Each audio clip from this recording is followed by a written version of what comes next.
Apa kebijakan negara yang harus dilakukan menurut saya hari ini adalah merombak mindset berpikir ini. Negara memberikan subsidi, tapi negara juga harus bisa merubah pola perilaku hidup manusia warganya.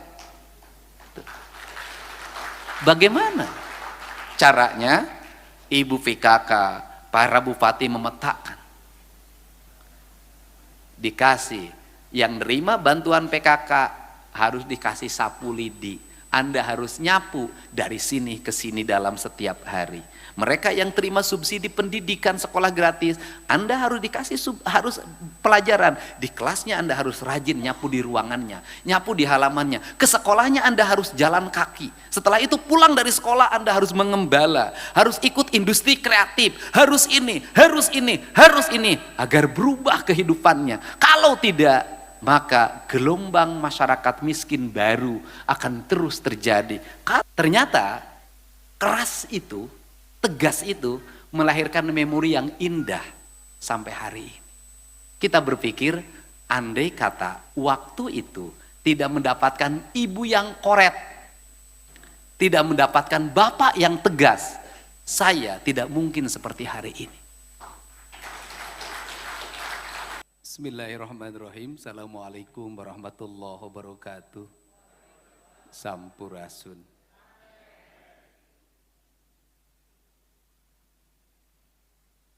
Bapak dan Ibu yang pada hari ini sudah mendeklarasikan diri menjadi ibu dari seluruh rakyatnya, yang terpilih menjadi bupati dan wali kota, yang terpilih menjadi kepala dinas, kepala badan, kepala kantor di seluruh provinsi Jawa Barat, dan ibu-ibu semua yang ditetapkan menjadi ketua tim penggerak PKK Kabupaten Kota dan Dekranasda seprovinsi Jawa Barat. Mungkin orang bertanya, apa sih yang melatar belakangi saya? Energinya nggak pernah mati, hidupnya nggak ada capeknya. Apa sih tadi, Ibu? Jadi sebenarnya dari sisi waktu, beruntunglah mereka yang terlahir di era 70-an. Beruntunglah mereka yang paling maksimal terlahir di era 80-an. Kenapa?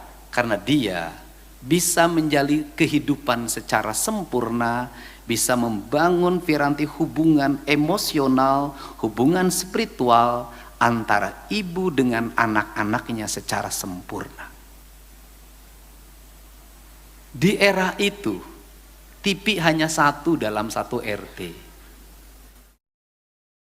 Di era itu, mobil adalah sesuatu yang sangat mewah yang tidak mungkin dijangkau.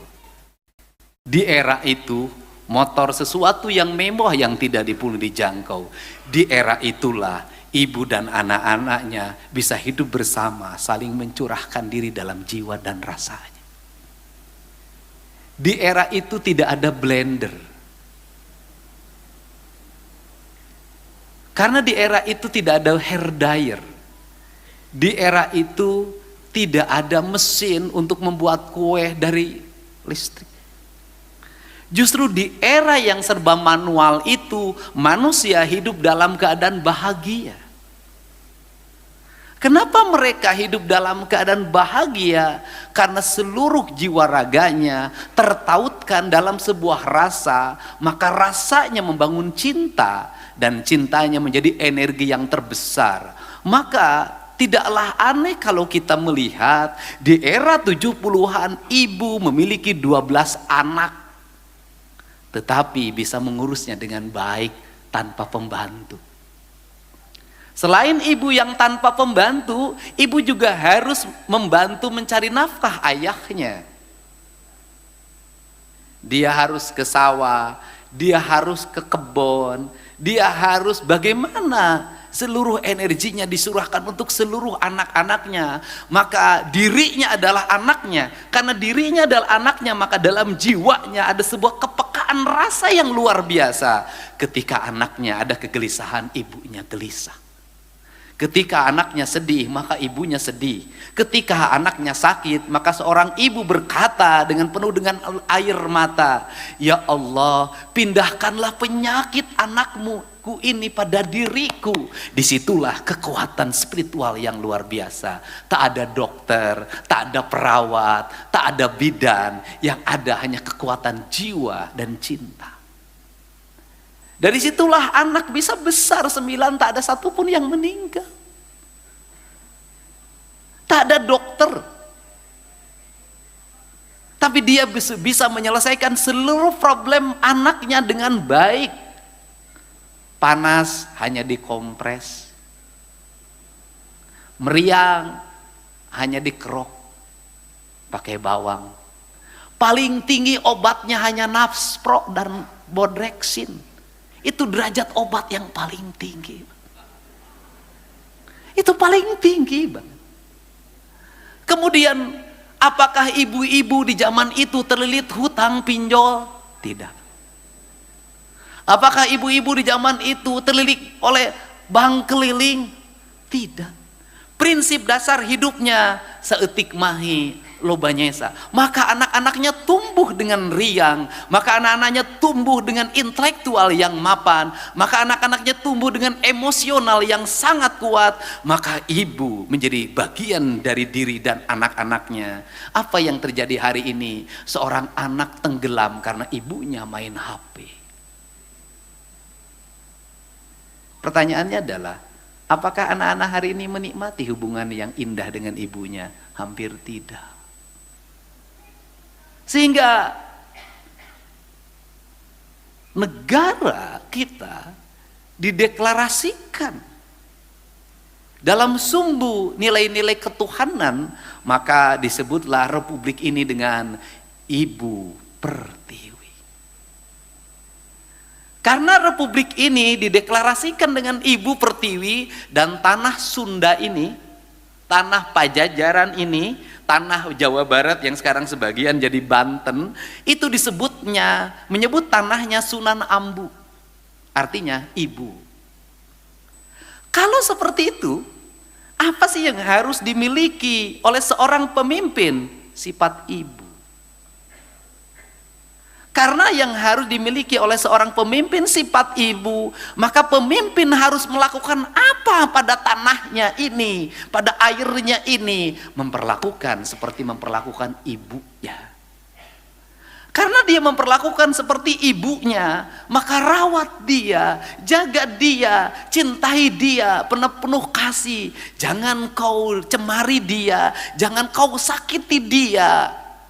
Maka hubungan antara pemimpin dan istrinya dengan tanahnya akan terikat dengan kuat. Karena terikat dengan kuat, maka dia bersenyawa. Karena dia bersenyawa, maka tanah itu menjadi sesuatu yang hidup. Dan saya termasuk orang yang punya keyakinan, ketika saya mengut sampah, maka air yang di sampah itu akan bercerita pada air di tempat lain. Ketika saya membuka ruang-ruang pori-pori tanah agar air jatuh, maka tanahnya akan bercerita pada yang lain. Ketika ada burung yang patah sayapnya, kemudian saya urus sampai dia terbangkan, maka burung itu akan bercerita pada yang lain. Karena saya selalu meyakini alam ini adalah satu kesatuan ekosistem yang tidak bisa dipisahkan. Maka matahari, air, udara, tanah, semuanya saling bersahutan dan mereka saling berbicara satu sama lain. Mana yang harus dia doakan, mana yang harus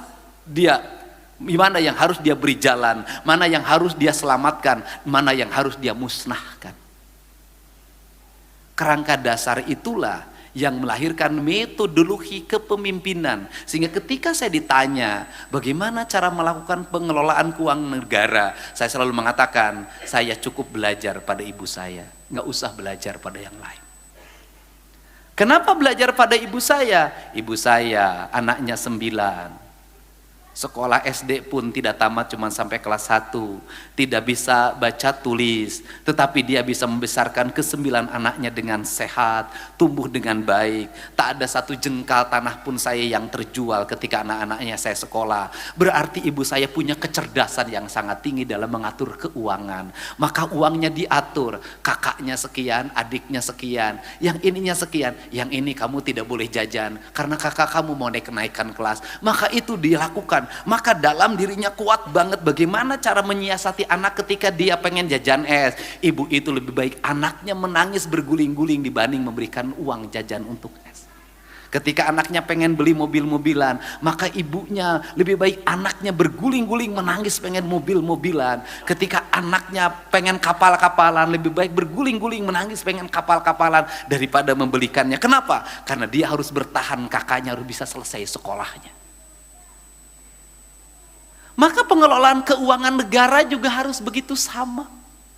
Mana yang super prioritas, maka yang ini yang harus kita utamakan. Kebutuhan dasar rakyat. Kebutuhan dasar rakyat apa? Pendidikan, layanan kesehatan, layanan infrastruktur. Maka ini yang lain yang berguling-guling jangan dikasih, di demo biarin aja. Kita ini dulu, kenapa? Karena ini akan menjadi daya juang, daya jongkar ke depan. Apa? Kenapa kita tidak makmur-makmur? Kenapa APBD kita tidak bisa menjadi daya dongkrak? Karena dalam setiap tahun dibagi habis tanpa skala prioritas. Akhirnya apa? Kaluhur teu sirungan, kahandap teu akaran. Prinsip dasar pengelolaan rumah tangga itu apa dalam kaidah ibu saya? Saeutik mahi loba nyesa. Karena saeutik mahi loba nyesa, maka ibunya menjadi seorang yang kreatif. Bagaimana menjadi seorang yang kreatif? Gak ada kata sekarang stunting. Betul, stunting itu akibat miskin. Betul, stunting itu karena negara tidak memberikan stimulus. Betul, stunting itu karena negara juga kurang memberikan perhatian. Betul, tetapi stunting juga lahir karena lemahnya kreativitas. Karena ibu-ibunya yang lemah. Saya boleh berkata, berapa harga rokok, berapa harga telur? Mana yang prioritas? Apakah betul saya termasuk orang yang kreatif? Bagaimana? Bangun tidur, lihat di langit-langit rumah saya dari bilik, maka di situ bergelantungan kamarang. Mana yang prioritas? Apakah betul saya termasuk orang yang kreatif? Bagaimana? Bangun tidur, lihat di langit-langit rumah saya dari bilik, maka di situ bergelantungan kamarang. Mungkin yang orang kampung pernah ngalamin. Kamarang itu ada bilatungnya. Maka saya naik, kemudian dibukakan, kemudian ibu saya, dimasukinlah bilatung itu. Kamarang itu ditelan.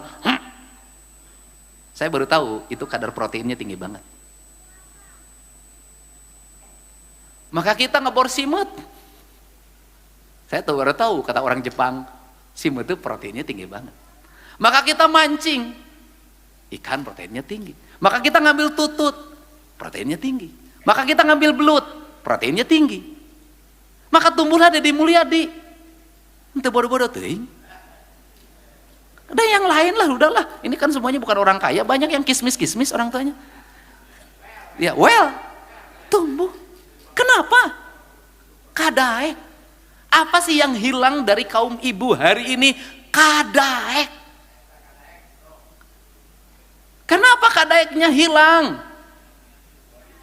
Nyeseuh geus embung, nyetrika geus embung, semuanya sudah tidak mau. Apa sih yang berproblem hari ini? Hilangnya kreativitas. Apa yang, ingat loh, hati-hati negara dalam membuat kebijakan. Jangan juga, betul negara bertanggung jawab pada A kemiskinannya, pada B, pada C. Tapi ingat juga, tidak semua juga subsidi negara diberikan pada orang yang disuapin terus-menerus, orang itu tumbuh. Tidak, dia tetap sepanjangnya menjadi miskin. Hati-hati. Saya tuh orang yang tukang memberi. Tapi saya tahu dan sekian diberi, ada yang berhasil, ada yang tidak, ada yang balik lagi minta lagi, ada yang tumbuh, ada negara. Ingat, di negara-negara yang mengalami kemajuan tinggi pun, di negara-negara yang per kapita tinggi pun, orang-orang yang terus-terusan disubsidi tidak mengalami perubahan hidup, tetap jadi pemabuk, tetap jadi pemalas, tetap dia menjadi tunawisma. Ini juga terjadi. Kenapa? Mentalitas. Untuk itu hati-hati juga kita dalam membuat kebijakan tentang subsidi.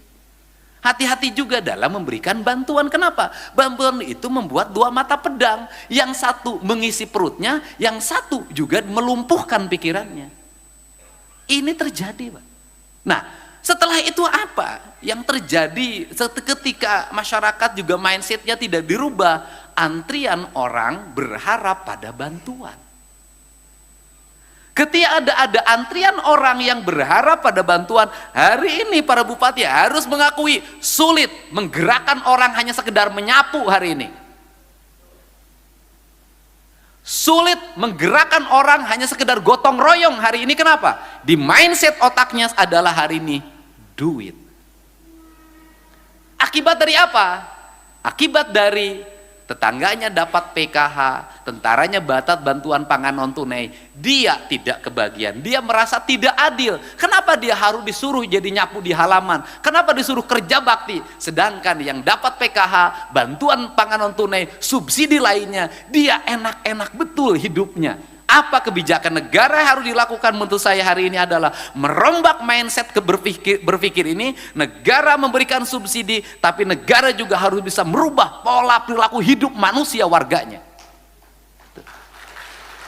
Bagaimana caranya? Ibu PKK, para bupati memetakan.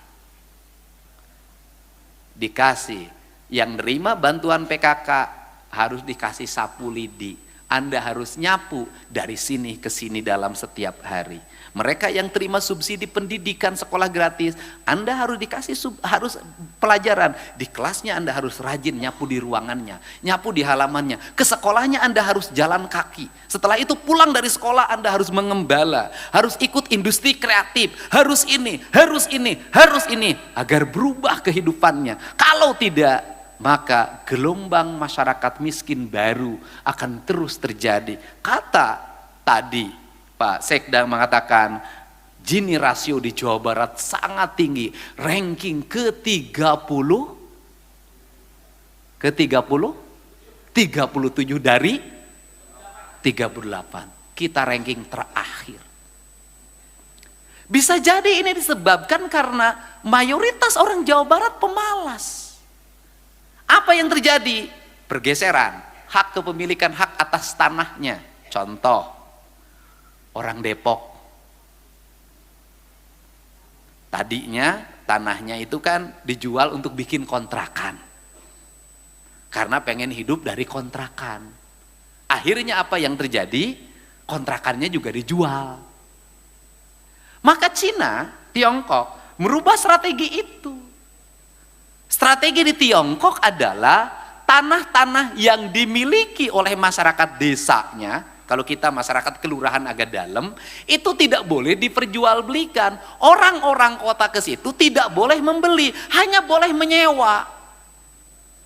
Maka ada villa, villanya sewa, sawah, sawahnya sewa, kebun, kebunnya sewa. Maka orang desa ini tetap hidup. Orang kotanya tidak usah memiliki hak kepemilikan, tetapi dia setiap bulan memberikan subsidi pada orang desa dalam bentuk sewa, sewa, sewa. Ingat loh, dalam peta yang terjadi hari ini adalah orang Jakarta bergeser karena tanah di Jakartanya mahal, membeli di Bekasi. Karena di Bekasi tanahnya mahal juga, beli di Kerawang. Saya tahu tuh. Karena tanah penggusuran juga geser lagi ke Purwakarta. Sehingga seluruh daerah yang dingin hari ini, yang itu kaki gunung, tidak ada lagi miliknya orang setempat. Semua yang pemilikinya adalah orang Jakarta, orang Kerawang, orang Bekasi. Itu se-Jawa Barat.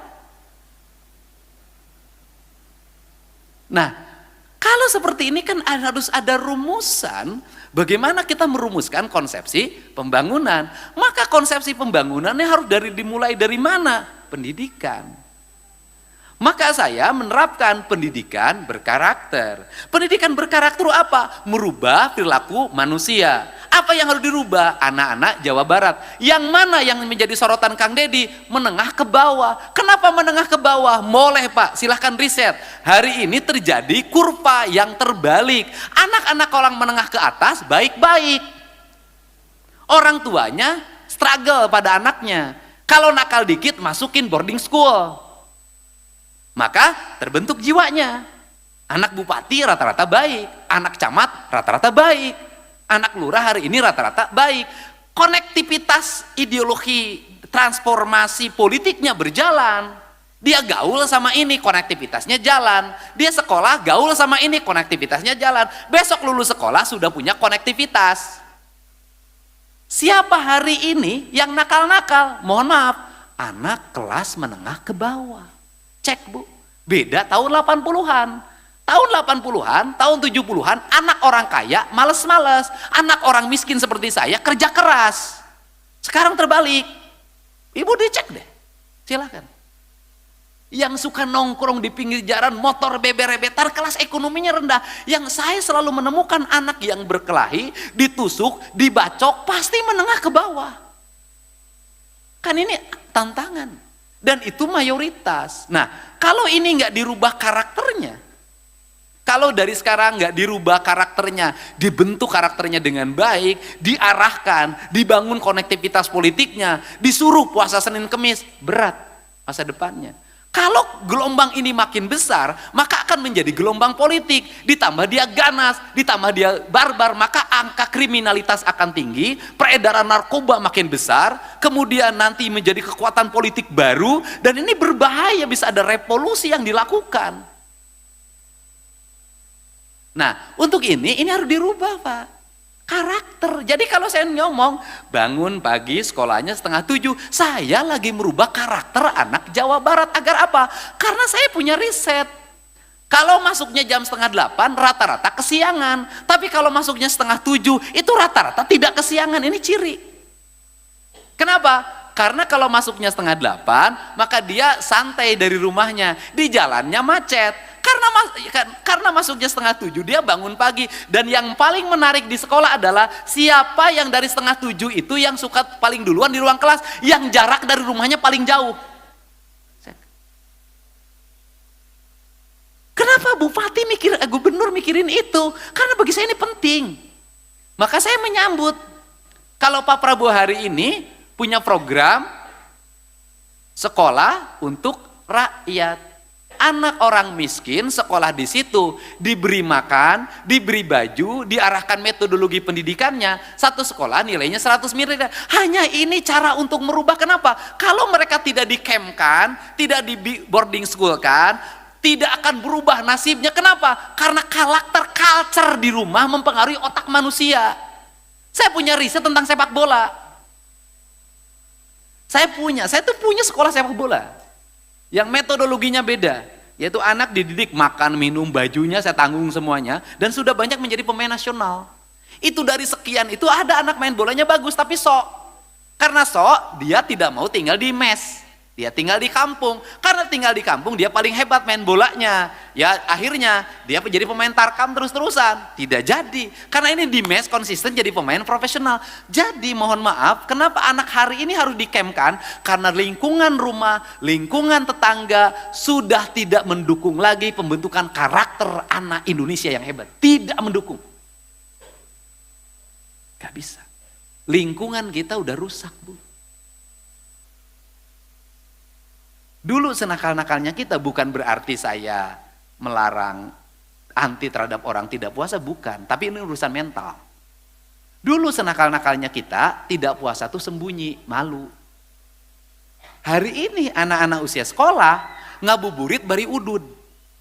Pinggir jalan. Bukan berarti itu saya melanggar, bukan. Tapi dari sisi karakter dia sudah buruk. Sudah tidak puasa, kemudian menyengajakan diri di depan umum. Rasa malunya sudah tidak ada. Untuk ukuran anak-anak sekolah ini buruk.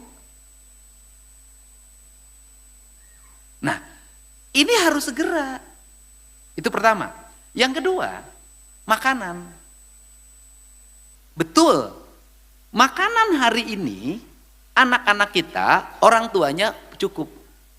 Saya katakan deh gini, semiskin-miskinnya anak Jawa Barat, itu 5.000 sehari bekal punya. Saya udah riset kok.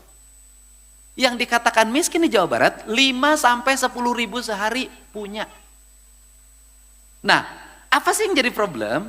Yang jadi problem itu adalah orang tuanya sudah tidak masak, mengandalkan jajan. Karena orang tuanya sudah tidak masak, mengandalkan jajan, maka kita kehilangan dua kualitas.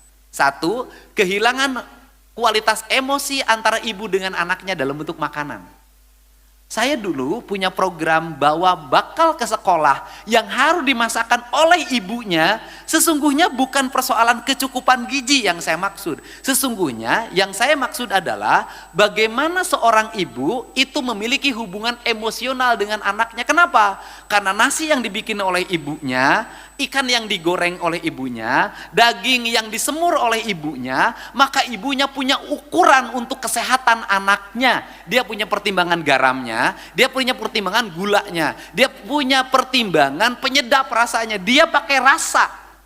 Maka saya katakan, perempuan Sunda, perempuan Betawi, perempuan Cirebon, itu semuanya sama, dia menggunakan rasa. Maka pengelolaan rumah tangga itu menggunakan rasa. Karena menggunakan rasa, masak pakai rasa, sambal pakai rasa.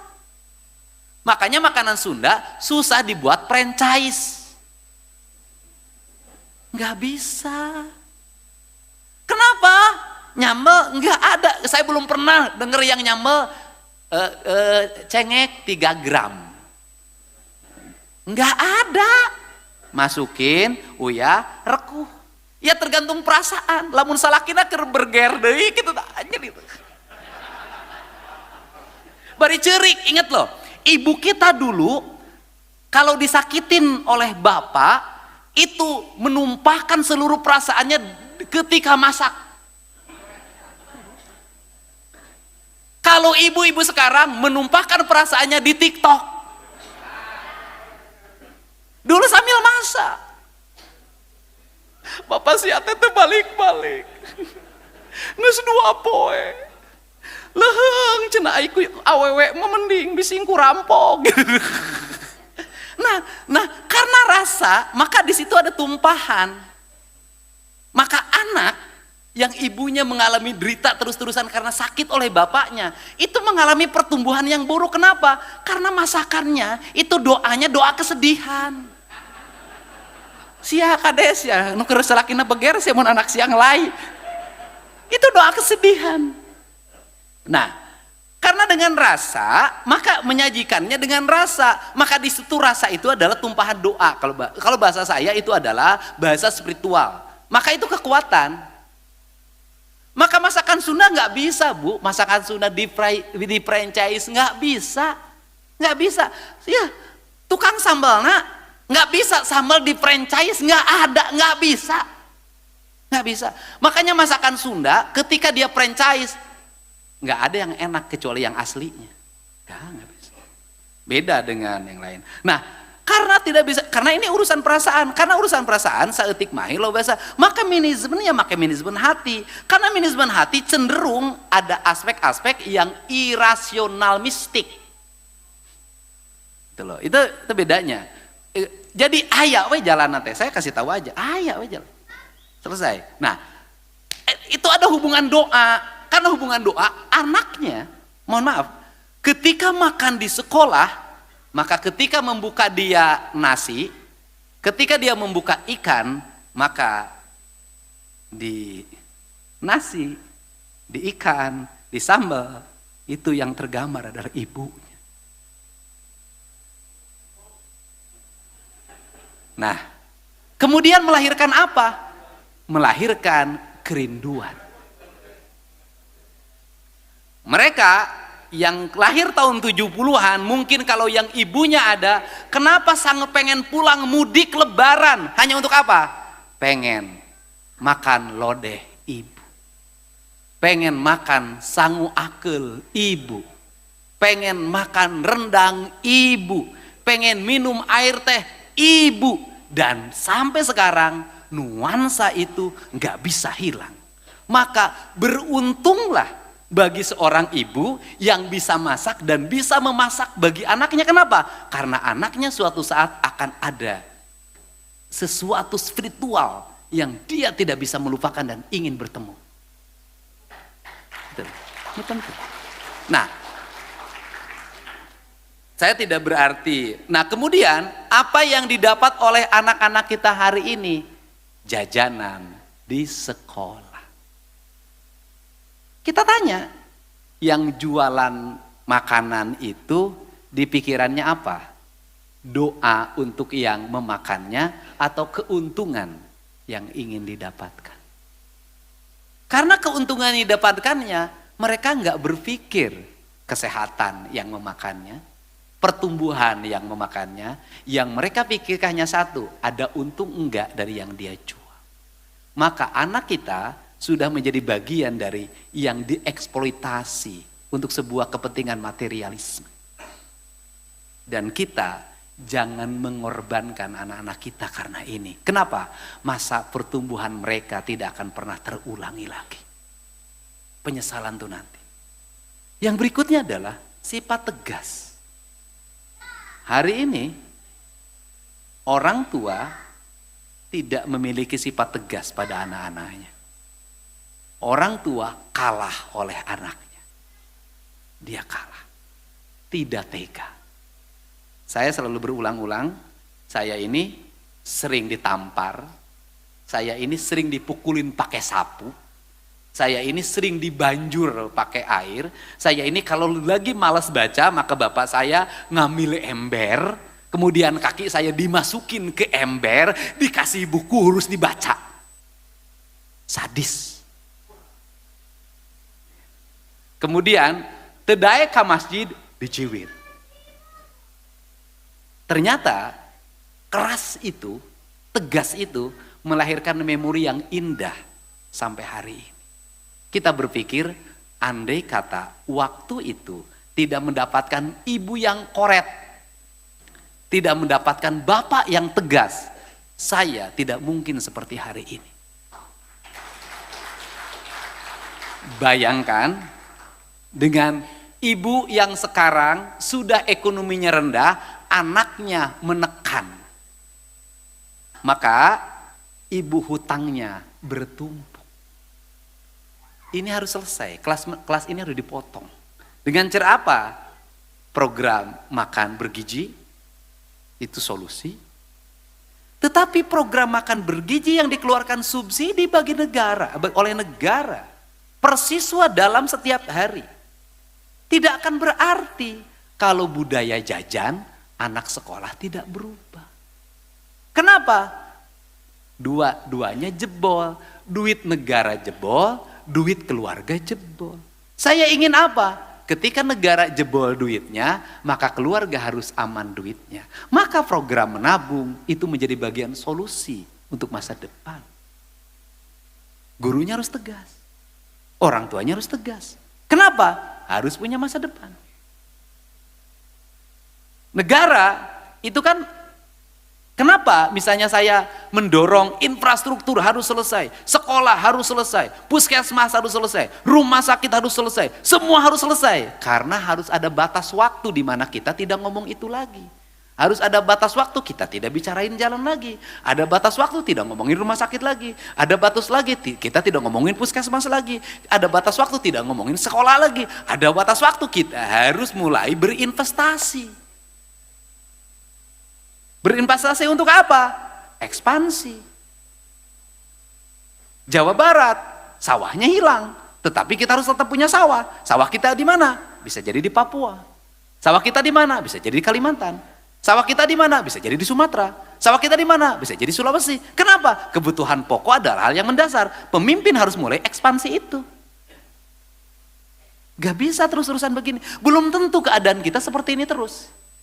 Nah, ini kan harus dirumuskan dalam kerangka ke depan. Sehingga di mana peran gerakan perempuan dalam PKK ini. Pertama, ini saya sampaikan ke Bupati Wali Kota sudah tetapkan, Provinsi Jawa Barat tidak akan lagi membuat lomba-lomba. Kenapa? Seremonial aksesoris. Bagaimana? Tidak lahir dari substantif. Dipaksa. Bulurah kernaon itu bulurah. Kieu bagi aya penilaian. Meni sibuk abdi teh. Kumaha ieu teh? Habis penilaian, Ibu Lurah latihan pidato. Bu Lurah itu sibuk oleh latihan pidato. Ibu-ibu latihan lampak sekar. Ibu pokoknya angke kudu kanilai ke Ibu Bupati. Kita ayah Ibu Gubernur, gubernurna eueuh insan boga. Sibuk. Jadi bukan sibuk pada substansi bahwa lingkungannya harus berhasil, stuntingnya harus menurun, kebersihannya bukan, Bu. Sibuk menerima istri pejabat. Yang stres itu bukan bagaimana meningkatkan kualitas masyarakat, bukan. Yang stres itu takut istri pejabatnya tidak puas. Engke teh jadi juara. Dan saya juga tahu, Pak, ada sentimen politik dalam seperti ini. Sanajan juara begitu bupatina tersepen kalurahan, tong si eta mah goblok ngelawan ka aing. Jujur lah. Halus wali kota halus, gubernur tersepen tong dibere juara si eta mah coret. Tujuh, politis enggak. Saya enggak mau begitu. Kenapa? Begitu geus jadi juara, berena piala hungkul. Diomongkeun di si goblok cenah. Hayam beak dalapan. Aing biak waktu diberi piala unggul. Enggak, saya enggak mau begitu. Jadi konsepsinya adalah substantif. Karena konsepsinya substantif, saya hanya akan menerapkan 2 kategori. Akan saya pilih 3 desa istimewa di seluruh provinsi Jawa Barat dalam setiap tahun, dan 3 kelurahan istimewa di seluruh provinsi Jawa Barat. Dan hadiahnya adalah 7,5 miliar dalam bentuk program pembangunan, 5 miliar dalam bentuk program pembangunan, 2,5 miliar dalam bentuk program pembangunan. Moal diberi duit. Cocok tak? Dimulai dari kecamatan. Juara kecamatan mendapat stimulus 300 juta dalam bentuk program pembangunan. Juara kabupaten 1 miliar dalam bentuk program pembangunan. Program. Sehingga saya ingin, bagaimana standarisasinya? Ya saya mau nurunin lembaga riset. Nanti yang nilainya bukan Ibu PKK, yang nilainya adalah lembaga riset. Nanti dia bagaimana keberhasilannya, bagaimana keberhasilan menekan angka kemiskinannya, keberhasilan menekan angka gizi buruknya, keberhasilan sanitasi lingkungannya, keberhasilan keluarga berencananya, keberhasilan peningkatan ekonominya, keberhasilan menekan rasio GD rasionya, semuanya lengkap. 10 program PKK itu akan menjadi standarisasi penilaian secara independen. Nanti akan kami umumkan desa terbaik dan desa terburuk di Provinsi Jawa Barat, ditampilkan dengan kepala desanya. Ditampilkan dengan ibu PKK-nya aku aing. Setuju nggak? Diumumin di TikTok. Inilah desa terburuk di Provinsi Jawa Barat. Ini kepala desanya, ini ibu ketua PKK desanya, ibu ketua PKK kecamatannya, dan ibu ketua PKK kabupatennya. Asupkeun ku aing. Gagal pembinaan anak. Kalau hanya yang bagus saja, Pak, ini kesalahan kita. Ini termasuk, mohon maaf para kepala daerah, jangan sekali-kali Anda mimpin apel, terus nu apel na kurang, terus nyarekan ulah. Naon sababna nu ngeunah mah nu teu apel. Go telat yang apelnya telat dicarekan. Bagaimana ASN ini pengabdiannya? Ai cek nu apel teh aing mah jaba datang pang isukna. Jaba dicarekan nu ngeunah mah teu apel lagi. Nah, jadi setiap instansi itu unit kerja nanti diumumkan pegawai terbaik dan pegawai terburuk kinerjanya di seluruh setiap unit kerja. Umumkan di TikTok. Pegawai yang terrajin dan pegawai yang termalas, umumin. Pegawai yang poligami, umumkan di TikTok. Kenapa saya dendam banget sama yang poligami, yang poligami pegawai negeri? Dendam, Pak, teu sopan ka gubernur. Aing hiji ge encan sia nyanung.